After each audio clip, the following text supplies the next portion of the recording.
Bonjour tout le monde. Les jurés au procès de Carl Giroir, l'auteur de l'attaque au sabre dans le Vieux-Québec, commencent leur délibération pour en venir à un verdict unanime. Carl Giroir fait face à 2 accusations de meurtre au premier degré et à 5 autres de tentatives de meurtre.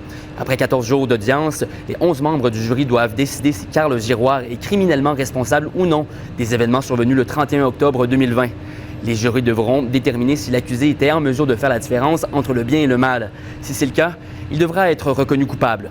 Pendant ce temps, à Nicolet, aujourd'hui, 12 citoyens ont été honorés pour leur appui significatif au travail des policiers lors de cette soirée tragique. La coroner Jeanne Kamel, chargée d'enquêter sur les décès survenus en CHSLD lors de la première vague de COVID-19, a livré lundi ses recommandations pour éviter d'autres décès. Mme Kamel retient d'abord que le directeur national de santé publique doit disposer d'une réelle indépendance par rapport au pouvoir, ce qui n'est pas le cas actuellement car ce poste équivaut à celui d'un sous-ministre. Un chapitre du rapport porte sur les événements au manoir Liverpool à Lévis. La coroner convient que la mort de Jacques Lévesque aurait pu être évitée. Elle vise directement l'ancien PDG du CIS de Chaudière-Appalaches, Daniel Paré, dans sa gestion de la crise à la RPA. Elle lui reproche d'avoir tardé à intervenir malgré les demandes d'aide répétées des propriétaires de la résidence, ce qui a mis en danger la sécurité des résidents. Et au sport, le tournoi international de hockey Pee-Wee de Québec s'est conclu dimanche.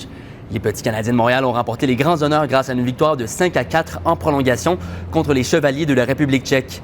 Près de 140 000 spectateurs ont assisté à la compétition qui s'est tenue sur 15 jours.